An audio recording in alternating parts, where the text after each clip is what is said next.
মাখা বেলার কোনো ঝামেলা ছাড়াই একদম নতুন স্টাইলে সম্পূর্ণ নিরামিষ খাস্তা কচুরি এভাবে বানিয়ে দেখুন, খেতে দারুণ লাগবে। তো এই কচুরি বানানোর জন্য প্রথমে একটা বোলের মধ্যে নিয়ে নিলাম হাফ কাপ সুজি, যতটা সুজি তার হাফ আটা, অল্প ধনেপাতা কুচি, আর ওই হাফ কাপে করেই 3 বার মানে 1.5 কাপ জল দিয়ে দিলাম। এবার সমস্ত কিছু ভালোভাবে মিশিয়ে ঢাকা দিয়ে 10 মিনিটের জন্য রেস্টে রাখলাম। ততক্ষণে একটা বড় সাইজের কাঁচা আলু গ্রেট করে নিলাম। আলুটাকে 2-3 বার জল পাল্টে ভালো করে ধুয়ে আলুর জল নিংড়ে আরেকটি পাত্রের মধ্যে নিয়ে নিলাম।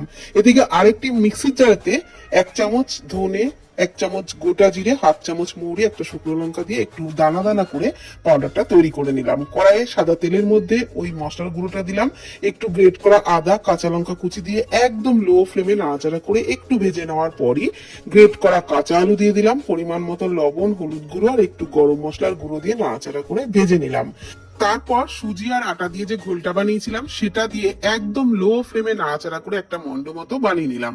হাতের পাতা একটু তেল মেখে নিয়ে মন্ডটাকে হালকা ঠান্ডা করে ওর থেকে অল্প অল্প পরিমাণে নিয়ে এইভাবে চেপটে কচুরিগুলো বানিয়ে নিলাম। তো হাফ কাপ সুজিতে 1 থালা ভর্তি কিন্তু কচুরি হয়েছিল।